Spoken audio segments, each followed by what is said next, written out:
Assalamualaikum warahmatullahi wabarakatuh. Pada kesempatan kali ini saya akan menerangkan tentang materi lanjutan ya, yaitu aljabar matriks. Jadi kalau minggu-minggu yang lalu kita sudah belajar tentang keadaan pasar dengan kondisi yang sangat sederhana, begitu kan ya. Misalkan kita bicara, kalau minggu lalu kita bicara pendapatan nasional kan ya. Nah, sebelum pendapatan nasional itu kan kita juga bicara tentang kondisi pasar dengan keadaan dua barang. Pertama, gini dulu deh. Dulu awal kita belajar pasar satu barang, gitu kan ya. Pasar satu barang mudah, misalkan kita bicara tentang sepatu. Maka persamaannya ya hanya, kalau misalkan kita bicara QD, maka persamaannya ya hanya A plus minus ya, minus B, P. Maka permintaan dari sepatu, permintaan barang atau permintaan sepatu itu akan berbanding terbalik dengan harga sepatu tersebut. Jadi kalau ini adalah P-nya sepatu, begitu kan ya. Nah, kemudian QS-nya juga begitu kalau kita bicara QS.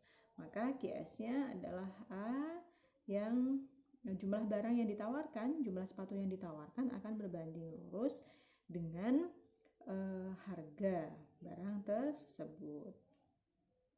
Jadi semakin tinggi harga sepatu, maka barang tersebut akan semakin ditawarkan. Semakin tinggi harga sepatu, maka permintaan masyarakat terhadap sepatu tersebut akan semakin menurun. Nah, kemudian kita belajar kasus yang lebih kompleks lagi, yaitu pasar dengan keadaan dua barang, gitu kan ya. Kalau misalkan kita punya sepatu mereknya Nevada dengan sepatu mereknya Nike misalkan. Nah, maka di sini sudah beda lagi kan ya. Kita bicaranya kalau QD 1, maka di sini ada A min B, B-nya siapa? B-nya Nevada. Nah, kemudian akan ada hubungannya juga dengan P-nya. P-nya siapa? P-nya Nike. Gitu ya. Ini untuk QD 1-nya aja. Untuk QD 2-nya beda lagi. A, di sini B-nya siapa? Nevada. Harganya Nevada maksudnya. Kemudian dia akan berbanding terbalik dengan harga dia sendiri, yaitu harga dari Nike. Nah, ini baru QD. QS kita punya lagi QS 1, kemudian QS 2. Begitu kan ya? Ini kalau pasarnya dua barang. Nah, bagaimana jika pasar itu lebih dari dua barang? Semakin kompleks. Bagaimana kita menyelesaikannya? Nah, menggunakan cara yang sempat kemarin kita pelajari berupa substitusi ataupun berupa eliminasi ataupun berupa rumus-rumus yang sudah kita jelaskan minggu-minggu yang lalu, itu kurang bisa efektif. Karena apa? Karena variabelnya di sini akan semakin banyak. Kalau kita punya lebih dari dua barang, katakan 3 barang, maka di sini ada harga dari Nevada, harga dari Nike, atau misalkan di sini juga ada kualitas. Misalkan nih, untuk sama ya, sepatunya di sini ada Nevada, ada sepatu Nike. Maka di sini kita akan menyusun QD 1-nya menjadi A min BP Nevada, kemudian plus CP Nike. Kemudian apa hal yang mempengaruhi terhadap permintaan? Seseorang melakukan permintaan terhadap suatu barang itu dipengaruhi oleh banyak hal kan ya. Harga barang itu sendiri, harga barang lain, kualitas, kemudian pendapatan, apalagi pengeluaran dan lain sebagainya. Misalkan saja kita katakan dari segi kualitas, maka di sini misalkan D kualitas, quality, begitu. QU, quality. Nah, berarti di sini inilah ya. Kemudian kalau di sini ada lagi sepatunya lain lagi, sandal katakanlah, menjadi barang yang kita pertimbangkan juga, maka di sini bertambah lagi. yaitu ada apa namanya, EP-nya sandal. Nah, begini. Jadi akan semakin banyak lagi variabel-variabel yang akan kita pertimbangkan untuk menentukan jumlah barang yang diminta maupun jumlah barang yang ditawarkan. Paham ya? Nah, ini baru KID 1. Nanti kalau KID 2-nya bagaimana? KID 3-nya bagaimana? Gitu kan ya. Nah, kemudian keadaan equilibriumnya bagaimana? Itu yang harus yang pada kesempatan kali ini akan kita pelajari gitu. Jadi konsep pasar lebih dari 2 barang itu konsekuensinya akan melahirkan banyak sekali variabel, karena variabel di sini ada harga dari barang itu sendiri, harga dari barang Nike, harga barang sandal, itu ada sudah 3. Belum lagi kalau kita memasukkan variabel-variabel yang lain berupa kualitas dari suatu barang, pendapatan dari seseorang, pengeluaran dari seseorang, dan lain sebagainya. Nah, kalau sudah semakin banyak variabelnya, maka kita membutuhkan yang namanya aljabar. Maka solusinya adalah kita menggunakan aljabar matriks untuk menyelesaikan kasus-kasus yang semakin rumit seperti ini, gitu ya. Nah, itu alasan mengapa kita perlu mempelajari yang namanya materi yang saat ini, yaitu aljabar matriks. Nah, teman-teman ketika SMA pasti sudah pernah belajar tentang matriks kan ya? Yuk diingat-ingat lagi. Misalkan kita punya matriks A. Nah, ukurannya ada yang 2 kali 2 misalkan kan ya. Atau ada, ini matriks namanya, 2 kali 2. Berarti barisnya ini ini yang dimaksud dengan baris, ini yang belakang namanya kolom. Begitu. Misalkan angkanya, misalkan saja kan ya, terserah kita nih, 3, 5, 6, 7 misalkan. Nah, jadi barisnya ada 2, 1, 2, kolomnya ada 2. Ini yang dimaksud dengan matriks A ukuran 2 kali 2. Kemudian ada lagi, Bu, apakah selalu ukurannya 2 kali 2? Apa enggak boleh, Bu? Baris sama kolomnya berbeda? Boleh. Misalkan 2 kali 3. Nah, misalkan 2 kali 3 berarti apa? Barisnya ada 2. Barisnya 2 berarti seretnya 2, kolomnya 3 kan ya. Barisnya 2 berarti baris itu misalkan seperti ini ya, 3, 5. Kolomnya 3, berarti harus ada lagi di sini. Misalkan 1. Kemudian 6, 7. Karena ada 3 kolom, maka di sini menjadi misalkan saja ya, terserah kita. Untuk contoh saja kan. Nah, gitu. Jadi inilah yang dimaksud dengan baris. Kemudian yang ke bawah ini yang dimaksud dengan kolom. Jadi hijau ini kolom, sedangkan merah ini baris. Oke, paham ya? Ya seperti kalau teman-teman sholat itu kan ya. Buat sholat menjadi 2 soft atau 2 baris, maka kita kan akan menjadikan dia jadi 2 baris gini kan ya sholatnya. Nah, bukan sholatnya 2 baris, kemudian kita buat 2 baris ke belakang begini bentuknya. Nah, bukan seperti ini kan ya, ini namanya gerak jalan. Jadi inilah yang dimaksud dengan baris. Kalau ini 2 kolom gitu, jangan bingung. Nah, ini juga, ini baris, ini kolom, berarti yang ke samping sini baris kan ya. Seret ini baris, ada berapa barisnya? Ada 2. Nah, sedangkan kolomnya ada berapa? Ada 3. Maka benar ukurannya matriks 2 kali 3. Jadi matriks itu ukurannya berapapun. Bu, enggak boleh ya Bu kalau misalkan matriksnya ukurannya adalah A, misalkan matriks A 1 kali 2. Berarti barisnya cuma 1 kan ya. Misalkan 3 di sini. Kolomnya 2, berarti di sini ada sebelah sini kan ya kolom ya. Nah, barisnya cuma ada 1, tapi kolomnya ada 2. Apakah ini matriks? Nah, ini bukan lagi namanya matriks, tetapi ini namanya vektor. Ya. Bu, kalau cuma 1, boleh nggak Bu? Di sini A 1 kali 1. Berarti barisnya cuma 1, kolomnya cuma 1. Ya ini aja. Nah, ini namanya juga bukan matriks, tapi ini namanya skalar, gitu ya. Jadi matriks itu sesuatunya yang sudah lebih dari 1. Contohnya seperti ini. Dan ukuran selebihnya. Nah, langsung kita masuk ke contoh ya. Misalkan kita diberi suatu kasus. Dalam keadaan pasar ya. Katakanlah kita punya persamaan. Jadi begini, saya kan dari awal sudah menjelaskan kepada teman-teman tentang cara pembentukan suatu persamaan. Ya, awal kita punya data satu persatu. Awal kita datanya satu persatu.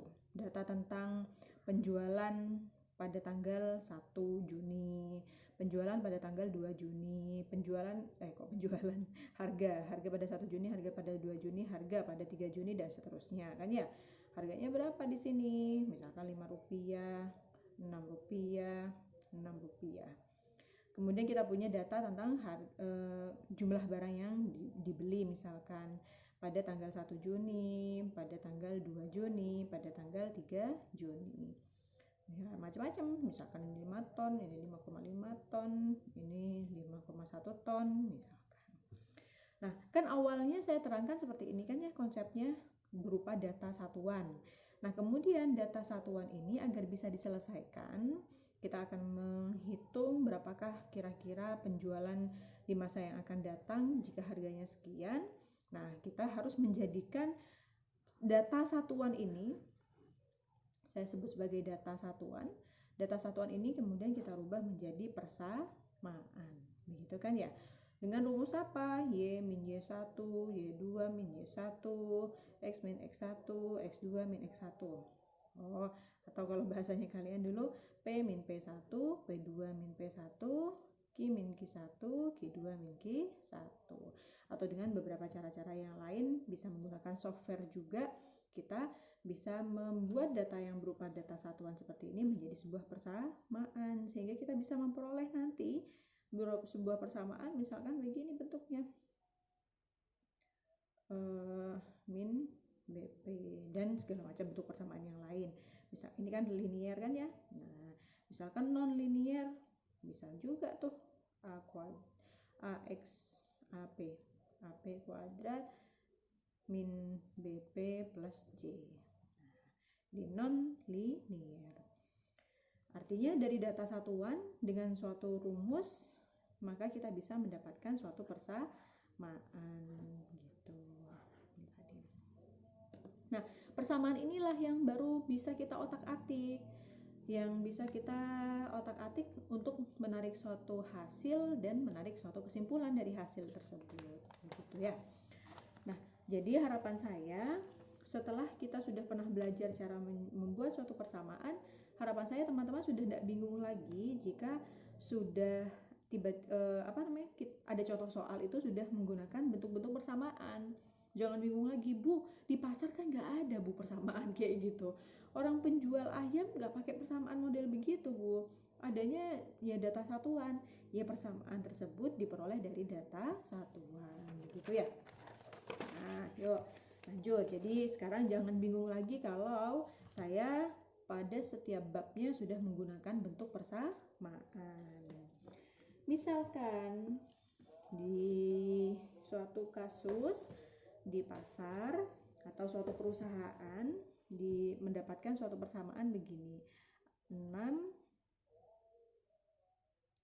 misalkan ini kalian variabel itu jangan bingung ya teman-teman, bisa silakan gunakan A, B, C, D, E, F, G sampai Z boleh. Jadi misalkan 6P plus 7Q plus 9Z boleh. Atau misalkan kita menggunakan X1, X2, X3 atau Y1, Y2, Y3, Z1, Z2, Z3 itu tidak apa-apa, silakan. Jadi nggak usah bingung. Yang penting setiap variabel tersebut mempunyai makna.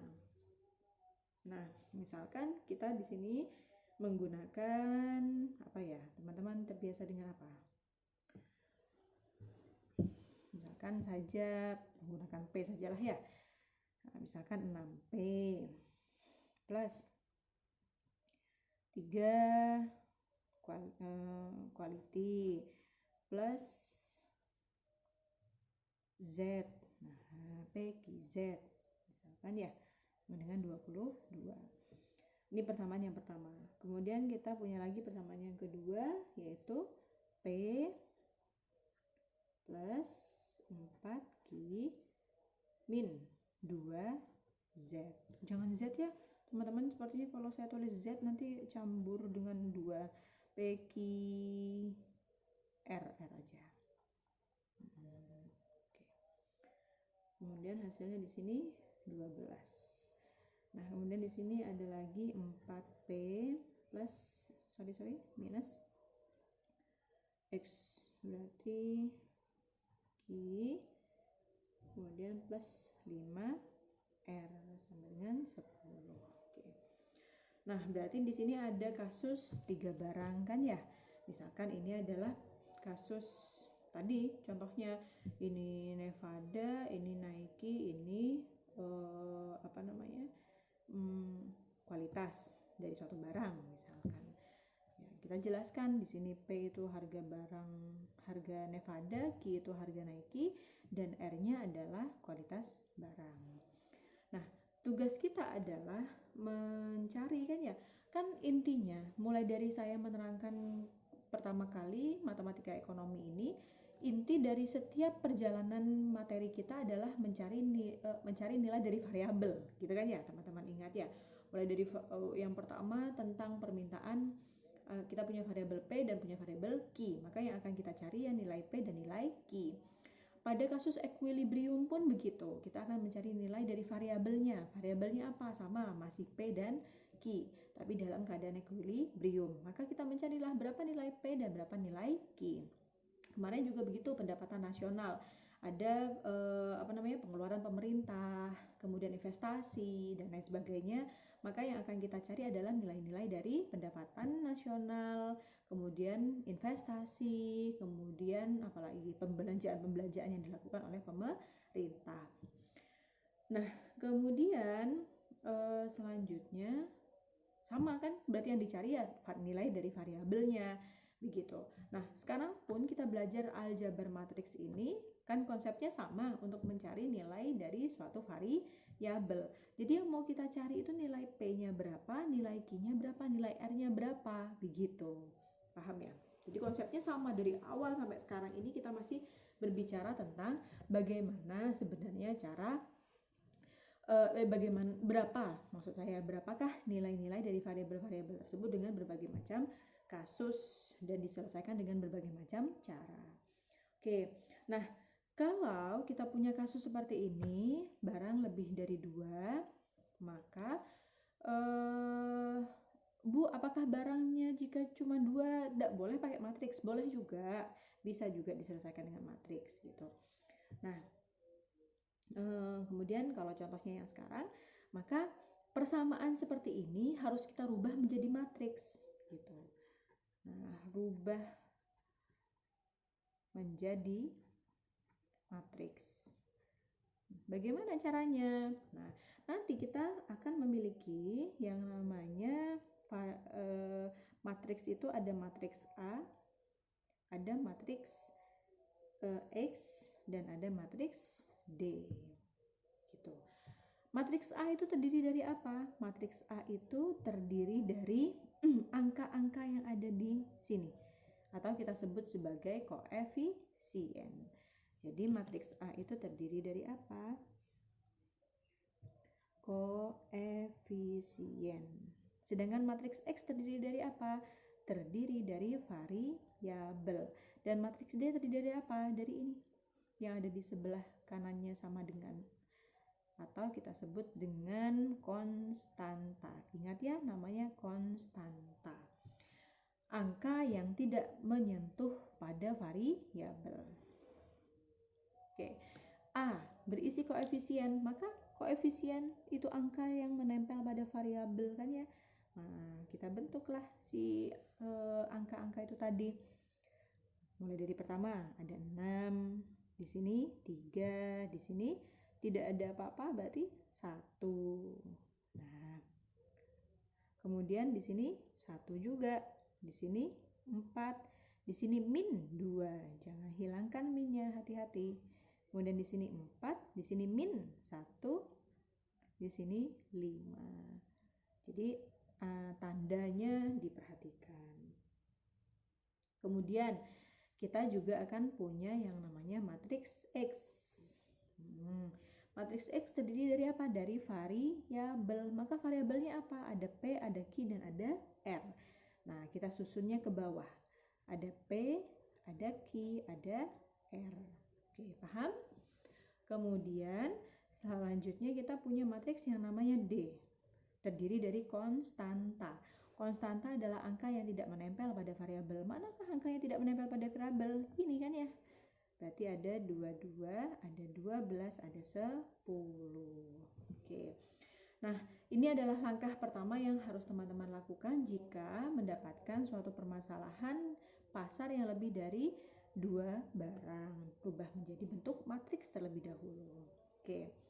Nah, selanjutnya apa yang perlu kita lakukan? Nah, di sini, Bu, kok bisa, Bu, bentuk persamaan seperti ini kemudian kita rubah menjadi matriks yang seperti ini? Nah, itu bisa dibentuk dengan persamaan atau dengan rumus AX sama dengan D. Jadi matriks A dikalikan dengan matriks X sama dengan matriks D. Perlu pembuktian. Ini perkalian ini nanti kalau kita hitung maka akan kembali lagi ke bentuk persamaan yang ada di depan sini. Nah, yuk untuk pemanasan sekalian, pemanasan tentang perkalian pada matriks kita coba masukkan ya. Untuk mencocokkan apakah matriks yang sudah kita bentuk ini ketika kita operasikan dengan perkalian matriks, ini sudah rumusnya memang ya, akan kembali kepada bentuk yang semula di atas. Oke, A-nya berapa? 6, 1, 4, 3, 4, min 1, 1, min 2, 5. Kemudian X-nya terdiri dari P, Q, R. Kemudian D-nya terdiri dari 22, 12, dan 10. Oke.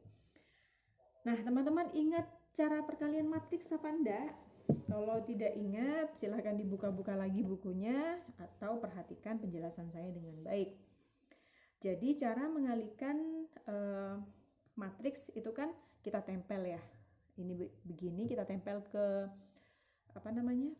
barisnya. Pada matriks yang pertama kita tempel baris, kemudian kita kalikan dengan kolom matriks yang kedua. Begitu seterusnya. Bu, di sini cuma ada satu kolom, maka ya sudah berhenti di sini saja satu kali. Kemudian ini lagi baris kedua kolom, baris ketiga kolom, gitu ya. Yuk coba kita tuliskan baris yang pertama. Ini kita pencet, kemudian kita kalikan dengan ini, dengan matriks yang selanjutnya. Berarti 6 ini dikalikan dengan P. Saya buat begini ya. 6 kali P. Kemudian 6 kali P berapa? 6P. 6P. Kemudian 3 dikalikan dengan apa? Dengan Q. Berarti menghasilkan apa? 3Q.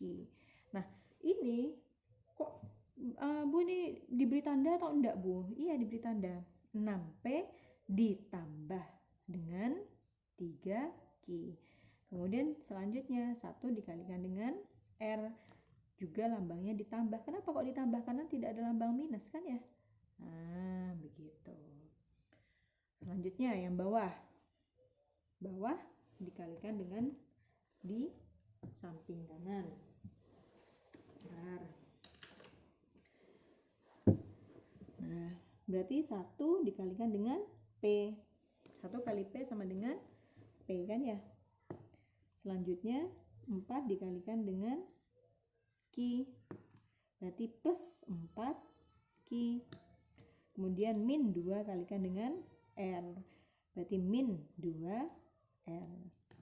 Selanjutnya 4 kali P. Berarti tunggu, kita cari warna lain. 4 kalikan P sama dengan 4 P. Min 1 kalikan Q. Pokoknya begitu, begini. Atas ke sini, tengah ke sini, paling bawah ke sini, begitu ya. Kemudian min 1 kalikan Q min Q. Yang terakhir 5 kalikan R. Tandanya plus 5R. Oke. Sama dengan ini kalau kita tutup dengan kurung matriks begini ya, tetap 22, 12, 10. Nah, barulah ini yang kita maksud tadi, bahwa bentuk persamaan yang ini tadi kita pecah menjadi matriks dan kita hitung menggunakan persamaan AX sama dengan D, maka akan menghasilkan nilai yang kembali lagi ke atas. Kalau tidak percaya, silakan dilihat. Nah, 6P plus 3Q plus 10R. Kelihatannya. Kemudian sama dengan 2. Yang di bawah begitu juga. P plus 4Q min 2R sama dengan 12. Yang paling bawah begitu juga. 4P min Q plus 5R sama dengan 10. Berarti tadi kita menyusunnya benar dan kita melakukan perkalian dengan benar, sehingga menghasilkan nilai yang sama di awal dan di akhir. Ini untuk mengecek saja ya, belum langkahnya. Ini untuk mengecek apakah matriks yang kita susun tadi sudah benar. Nah, kemudian sudah ya, kita lanjut. Jadi ini benar, kemudian perkalian ini benar. Nah, selanjutnya kita langsung masuk ke contoh kasus tadi, penyelesaian. Tadi saya katakan bahwa ketika kita punya persamaan seperti yang mana tadi? Saya tuliskan lagi di sini ya. Matriks A adalah 6, 1, 4, 3, 4 min 1, 1 min 2, 5. Nah, seret. Kemudian kita punya X, saya tuliskan sebelah sini ya, nggak apa-apa. P, Q, R, dan kita punya D, 22, 12, 10. Oke. Nah, kemudian kita punya persamaan tadi AX sama dengan D. Oke. Nah, rumus ini menjadi kunci dari langkah kita selanjutnya. Tadi saya katakan bahwa tujuan dari setiap langkah pada matematika ekonomi ini adalah mencari nilai variabel. Mencari nilai variabel. Sebenarnya bukan hanya pada matematika ekonomi. Ketika kita belajar statistika dulu juga tujuan kita mencari nilai-nilai variabel, berapa variabel bebasnya, berapa variabel terikatnya. Kemudian kita carilah begitu. Nah, ini sama, mencari nilai variabel. Maka manakah yang dimaksud dengan nilai variabel itu? Nah, kan si variabel tadi ada di matriks X kan ya. Jadi yang inilah sebenarnya ingin kita cari. Berapakah nilai dari si X tadi itu? Nah, maka kita harus mencari nilai X saja. X-nya aja yang mau kita cari. Nah, kalau cuman X-nya saja, berarti kan selain X harus kita pindahkan ke ruas yang lain ya. Nah, tapi hati-hati, kalau dulu teman-teman pakai perkalian biasa, misalkan ada 2X sama dengan 6. Kita mau cari X-nya saja, maka 2 kan pindah ruas. Ini 2 dengan X perkalian, maka pindah ruas menjadi pembagian. Begini kan ya? Sama dengan 3. Nah, kalau matriks tidak boleh kayak gitu. Tidak boleh AX sama dengan D, kita mau cari X-nya maka D-nya sama dengan per A. Tidak boleh seperti itu. Nah, jadi kalau pada matriks, nanti kalau kita mau cari X, kan A-nya harus hilang nih. Nah, cara menghilangkan A, dia pindah menjadi A inverse kalikan D. Ini kalau saya terangkan sebenarnya lebih panjang lagi, kenapa kok keluar A inverse. Tapi teman-teman langsung saja ya terima rumus ini, bahwa untuk mencari X matriks yang berisi variabel, adalah A inverse dikalikan dengan D. Oke. Nah, berarti ini rumusnya ya. Nah, rumus yang akan kita gunakan. Sekarang permasalahannya adalah kita punya X kan ya? Kita punya D. Kita punya A, tapi kita tidak punya A inverse. Maka kita harus mencari yang namanya A inverse gitu. Keluarlah rumus baru lagi untuk mencari A inverse. Nah, rumusnya macam-macam A inverse ini. Saya tuliskan di sebelah sini ya. Jadi matriks itu yang bisa dicari inverse-nya adalah matriks yang ukurannya sama. Jadi A misalkan matriks 2 kali 2, matriks 3 kali 3, matriks 4 kali 4, matriks 5 kali 5 itu baru yang bisa dicari inverse-nya. Kalau tidak sama ukuran baris dan kolomnya maka tidak bisa dicarikan inverse-nya. Maka sekarang kita belajar cara mencari matriks dari yang terkecil yaitu matriks berukuran 2 kali 2. Bu, matriks itu apa selalu A? Enggak, bisa B, C, D, E, F, G sampai Z. Terserah kita. Nah, misalkan nih, matriks 2 kali 2. Isi angkanya adalah 5, 7, 6, 1. Misalkan ya. Seret-seret.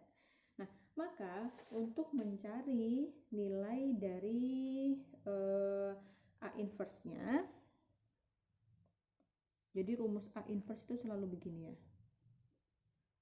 Selalu begini rumus A inverse. Kelihatan ya. Nah, nih. Rumus A inverse itu selalu 1 per determinan A join A. Bu, apalagi nih Bu, keluar macam-macam. Tadi keluar A inverse, sekarang keluar tanda A ini namanya A determinan, ada lagi A join A. Ini rumus yang harus teman-teman pegang, bahwa untuk mencari A inverse dengan ukuran berapapun, rumusnya adalah ini. Nah, maka kalau kita mau mencari A inverse dengan ukuran ini dan angka ini, maka yang perlu kita cari pertama adalah determinan kan ya? Ini namanya determinan. Determinan. Maka kita perlu mencari nilai determinan. Bagaimana caranya? Yuk, cari determinan A. Nah, determinan A ini kalau ukurannya cuma 2 kali 2 gampang. Intinya yang 5 dikalikan dengan 1,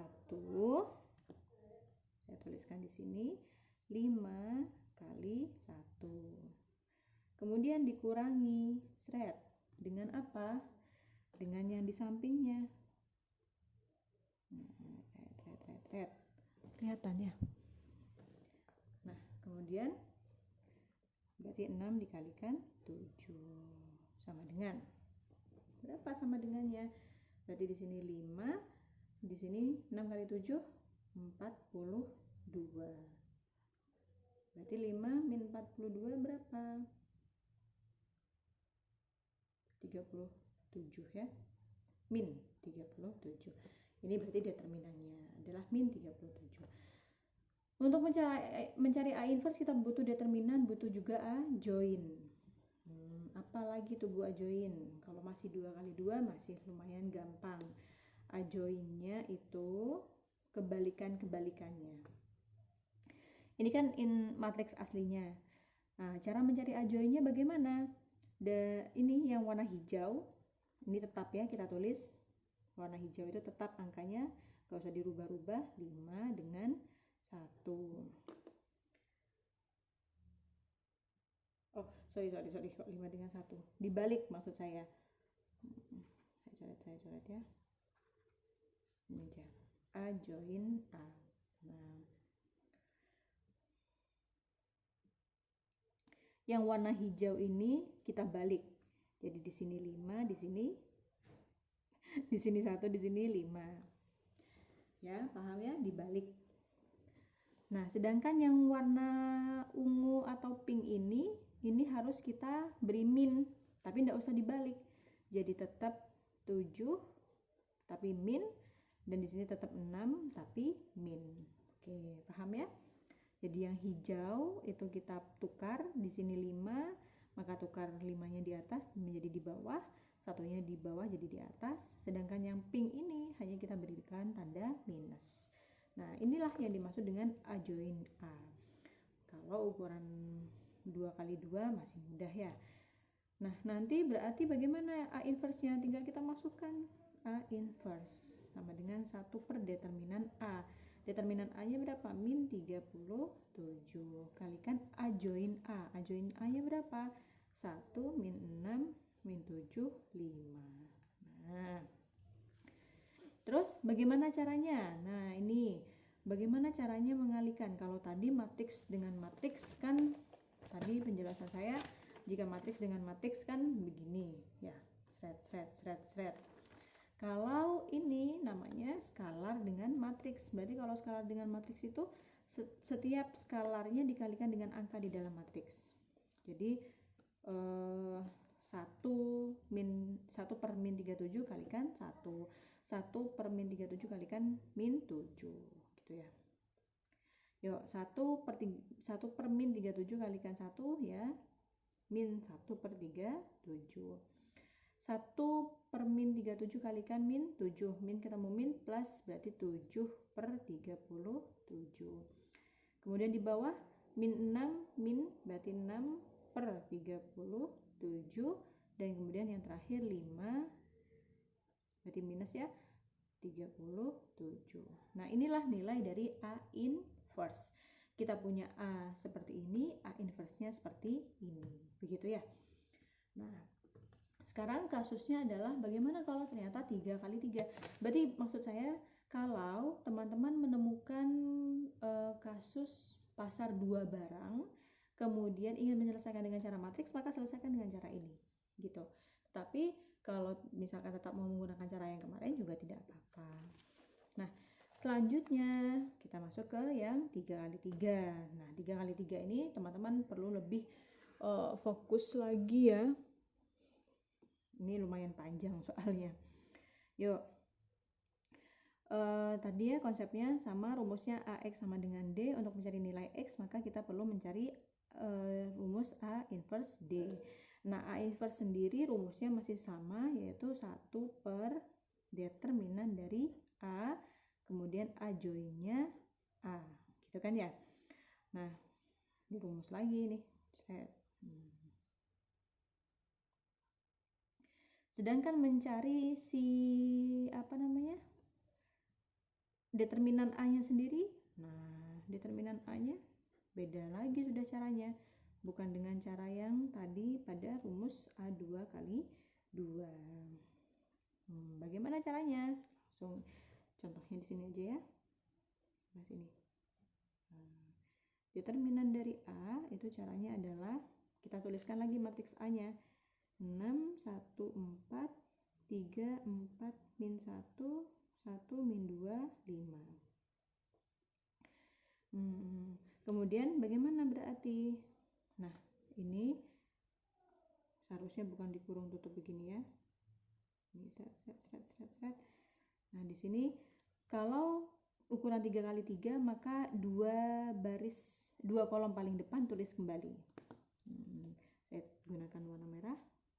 6, 1, 4 dan 3, 4, min 1, baru tutup set. Nah, kalau 4 kali 4 maka 3 kolom di depan, 5 kali 5 4 kolom di depan, dan seterusnya. Nah, fungsinya apa? Fungsinya adalah ini, nanti kita akan mengalihkan. Jadi ini seret kali kan ya, ini seret dikali ini kali ke sini. Nah, jangan sampai salah memberikan tanda. Perkalian yang ke kanan ini adalah perkalian positif. Maksudnya bagaimana Bu perkalian positif? Maksudnya begini. Ini 6 kali 4 kali 5, begitu maksudnya ya. Nah, tulis 6 kali 4 kali 5. Oke, tutup kurung. Nah, karena tandanya plus maka di sini plus, tapi nggak usah ditulis karena di depan kan ya. Nah, baru selanjutnya masuk ke sini apa tandanya? Plus lagi kan ya. Baru 3 kali min 2 kali 4. Nah, tandanya plus lagi kan ya, seret. Berapa? 1 kali 1 kali min, enggak ya? Kali min 1. Ya, insya Allah benar.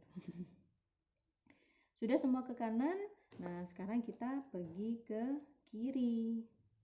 Gitu. Kirinya bagaimana? Nah, kirinya ini, mulai dari sini. Saya coret warna dengan pink ya. Nah, kemudian sini, kemudian sebelah sini. Tandanya apa? Tandanya minus, minus, minus.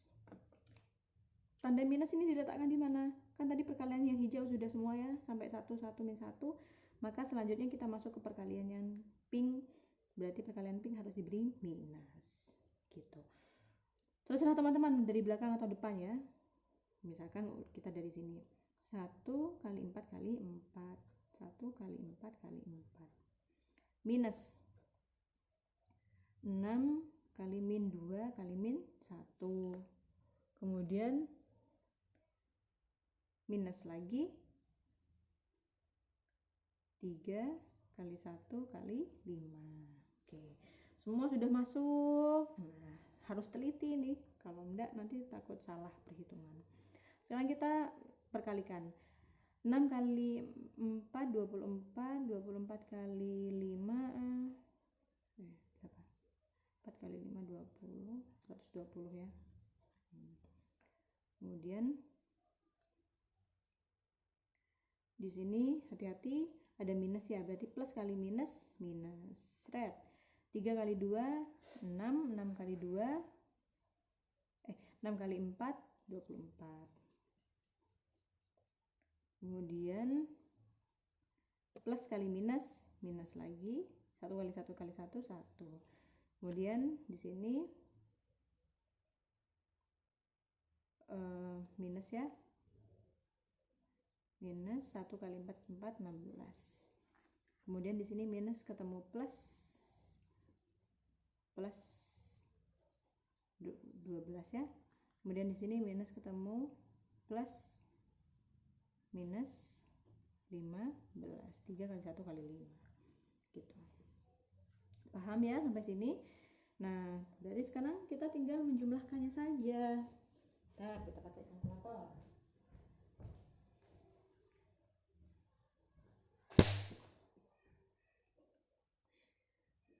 Oke, kalkulator.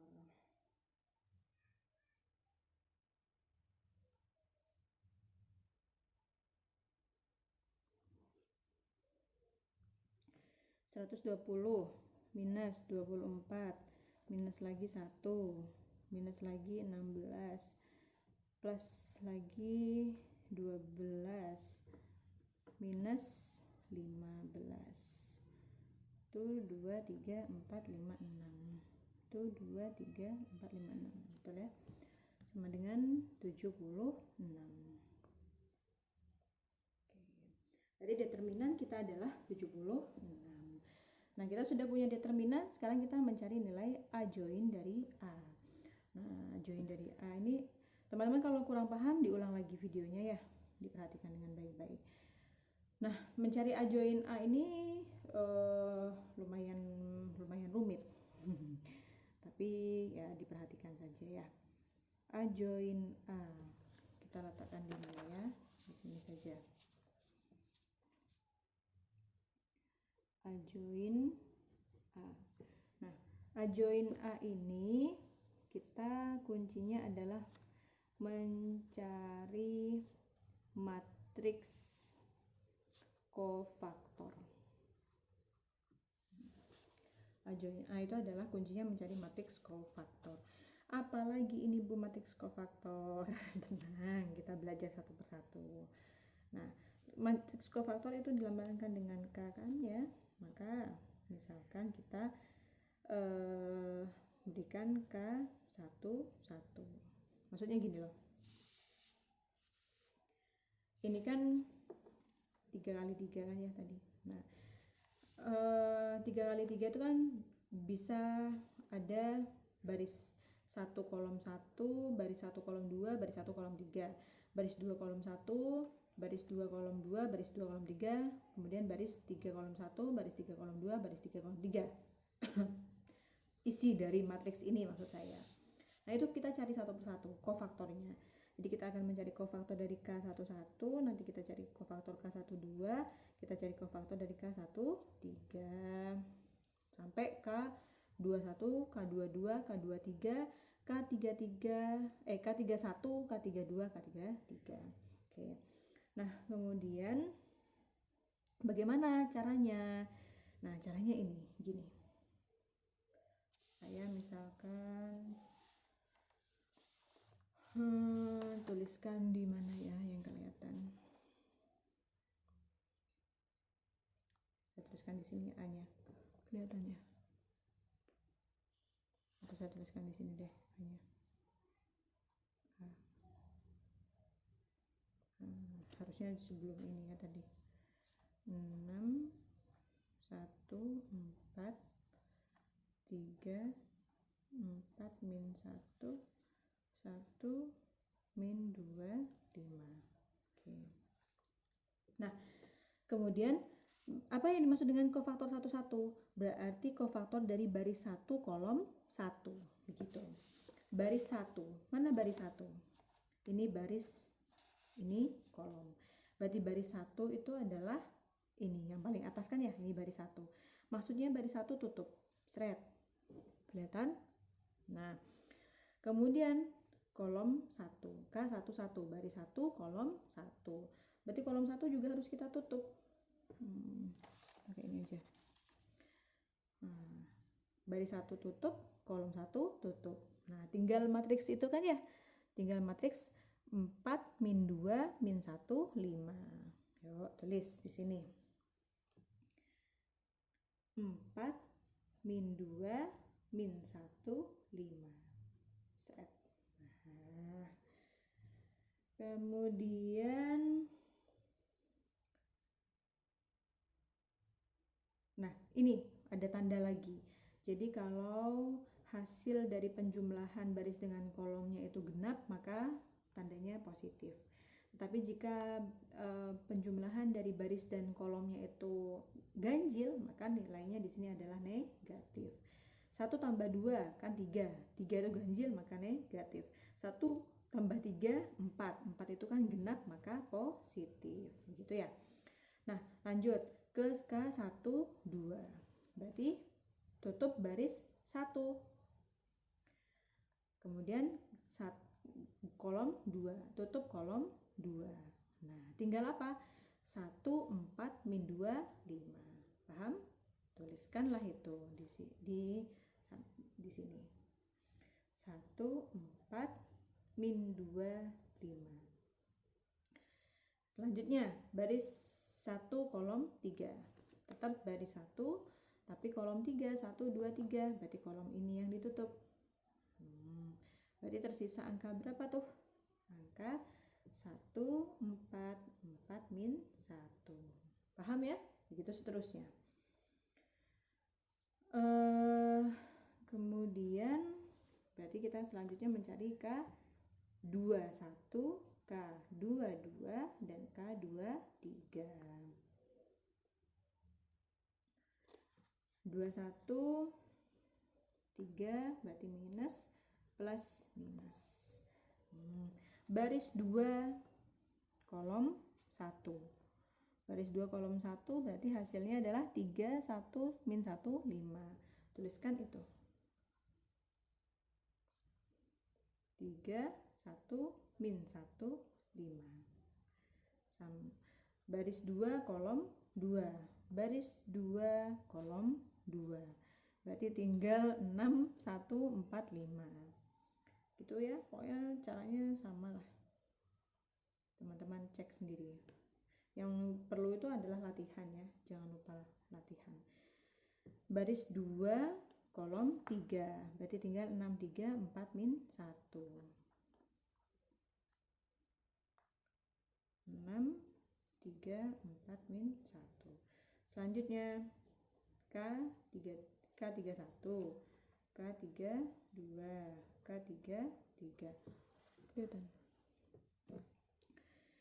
3 tambah 1 4, berarti positif, negatif, positif. Gampangnya gitu, dia berubah-ubah. Baris 3, berarti tutup baris 3, tutup kolom 1. Salah sorry, tutup baris 3, seret, tutup kolom 1. Berarti tinggal apa? Tinggal 3, 1, 4, min 2. Tuliskan di sini 3, 1, 4, min 2. 3, 2, baris 3, kolom 2. Tinggal apa itu? 6, 1, 1, min 2. Tuliskan lagi di sini 6, 1, 1, min 2. Kemudian baris 3, kolom 3. Tinggal apa tuh? 6, 1, 3, 4. Oke. Begitu ya caranya. Nah, selanjutnya apa yang perlu kita lakukan? Kita akan mencari ini determinannya. Determinan dari ini. Berarti gunakan rumus 2 kali 2 tadi determinannya ya. Berarti determinannya adalah hijau dikalikan kemudian dikurangi dengan yang pink. Determinan dari 2 kali 2.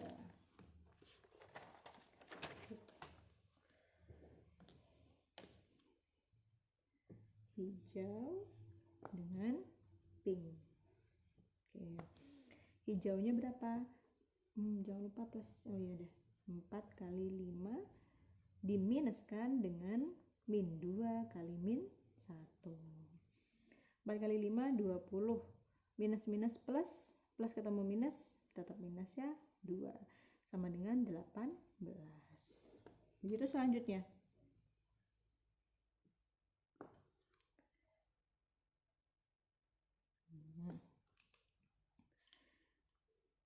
1 kali 5, 5 langsung ya. 4 min 2, 4 min 2 min 8. Min 8. Berarti 5 plus 8, 5 plus 8 sama dengan 13. Oke. Kemudian samping sini juga sama. Hijau dikalikan dikurangi dengan yang pink. Nah, hijau berarti 1 kali min 1, hasilnya min 1. Kemudian dikurangi dengan berapa? Pink, 4 kali 4 sama dengan 16. Berarti min 1, min 16, punya hutang 1, dihutang lagi 16, berarti hutangnya jadi min 17. Gitu. Nah, selanjutnya semua sama. Oh, sorry, Masya Allah. Ini jangan lupakan tanda yang di depannya. Ini ada plus, di sini ada minus. Minusnya di luarnya ya. Ya taruh sini aja langsung, nggak apa-apa. Memang harus di sini hasil akhir. Nah, di sini plus, plus kalikan minus, plus, tetap ya. Kemudian nih di bawah lagi sama, berarti 3 kali 5, 15, minus min 1 sama dengan berapa? 15 minus minus plus berarti 16. Tandanya minus berarti minus. Kemudian 6 kali 5 30, 30 minus 4 kali 1 4, 30 min 4 26. Tandanya plus tetap ya. Kemudian 6 kali min 1 min 6 diminuskan dengan 4 kali 3 12. Minus 6, punya hutang 6, hutang lagi 12, berarti hutangnya jadi 18. Minus bertemu dengan plus, hasilnya plus. Nah, gitu. Kemudian di sini 3 min 2 min 6 minus 4, berarti minus 10. Minus dengan plus tetap minus.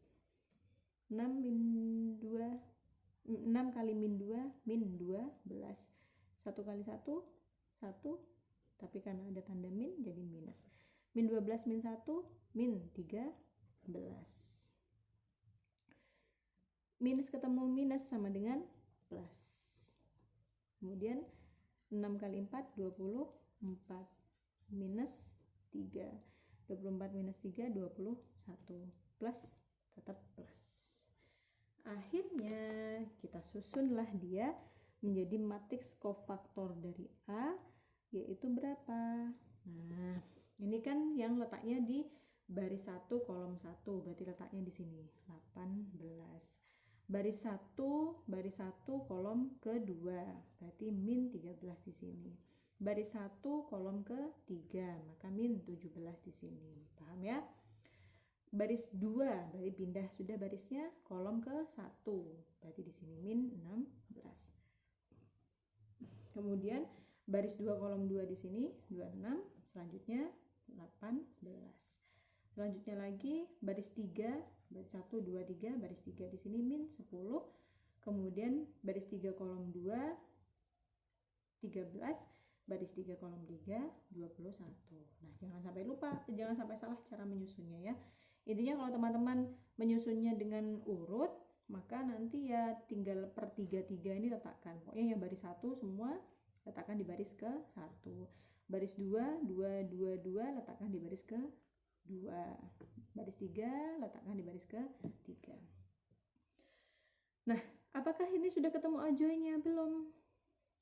Adjoin dari A itu adalah kofaktor yang ditranspos. Ada lambang transpos. Nah, transpos itu artinya dibalik. Yang awalnya baris jadi kolom, yang awalnya kolom jadi baris. Berarti gimana nih adjoin A?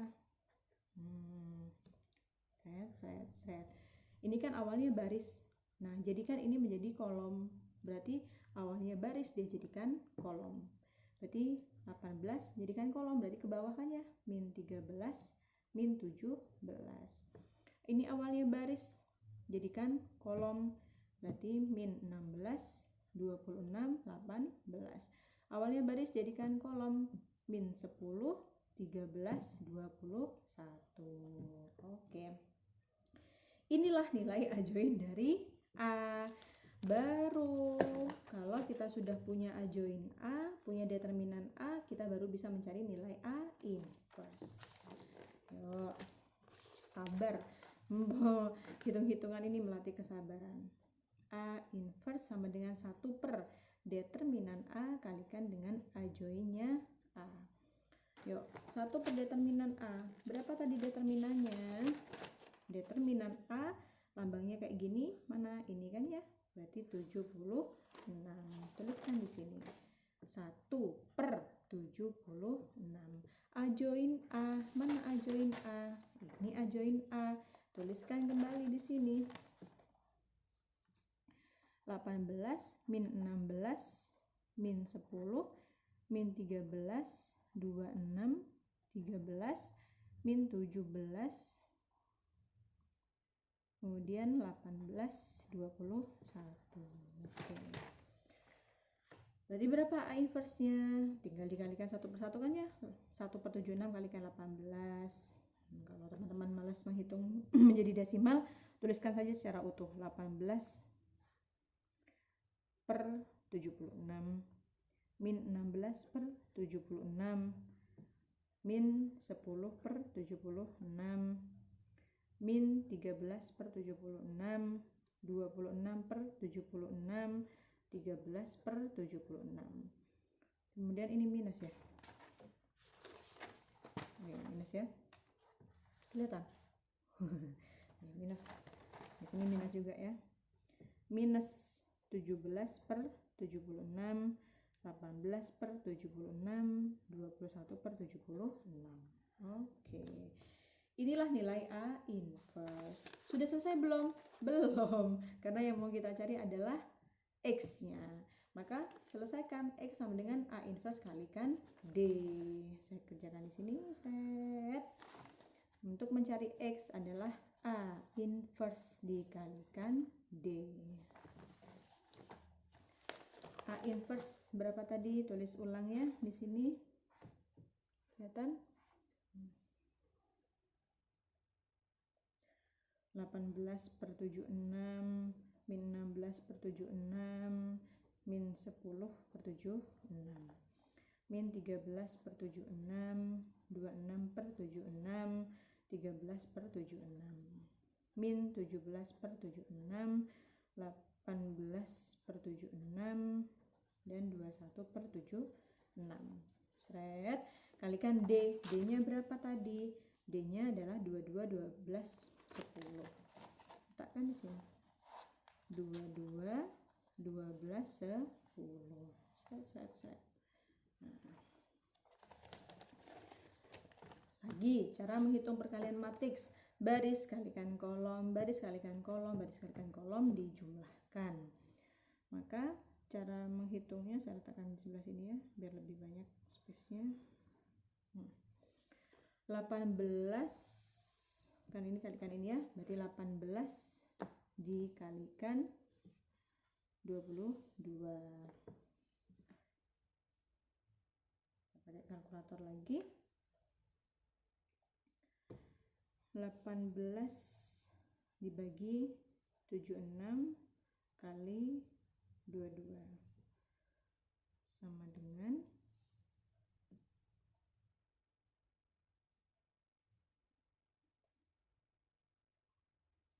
5,21. Oke. Selanjutnya ini dikalikan dengan 12. Jangan lupa dijumlah ya di sini ya. Seret.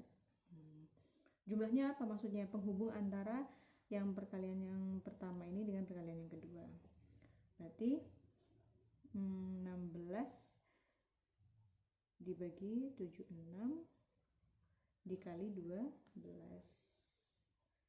sama dengan 2,53. Pakai 2 angka di belakang koma saja ya, biar nggak terlalu banyak. Hati-hati, di sini ada minus. Berarti tanda yang tadinya harusnya plus karena penjumlahan, maka kita rubah menjadi minus. Kemudian selanjutnya ini, nah dengan sini ya. Tandanya juga harusnya plus, tapi karena ada minus maka kita tulis minus. 110 dibagi 76 dikali 10 sama dengan 14,47. Oke. Selanjutnya baris yang kedua.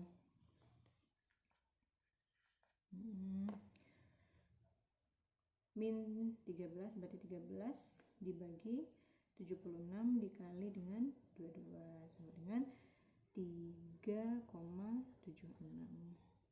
Minus, hati-hati.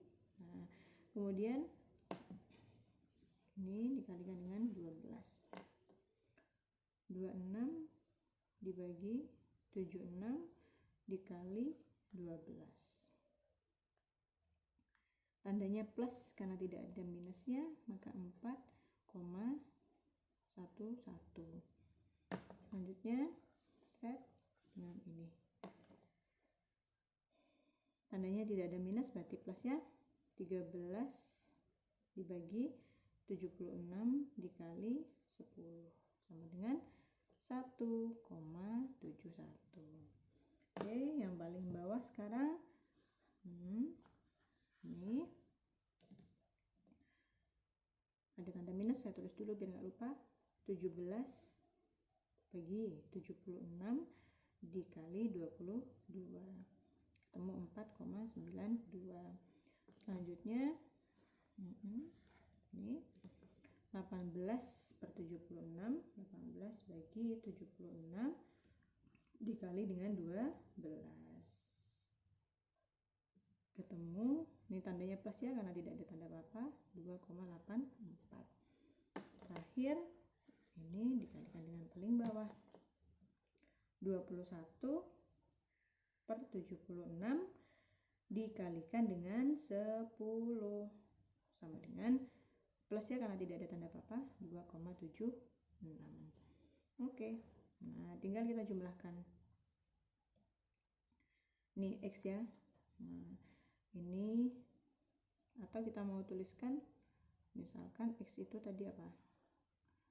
PQR. tuliskan di sini P Q R. Kelihatan enggak? Kelihatan ya. Nah, ini kita hitung. 5,21 diminus dengan 2,53 minus lagi dengan 14,47 sama dengan minus 11,79.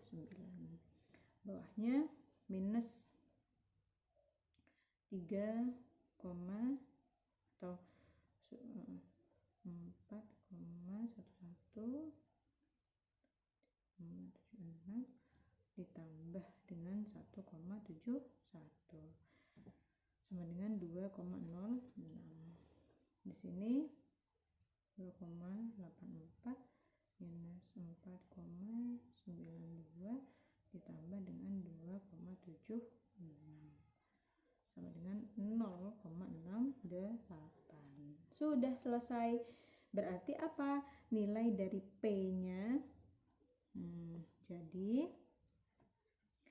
nilai P-nya adalah min 11,79, nilai Q-nya adalah 2,06, nilai R-nya adalah 0,68. Begitu caranya menginterpretasikan.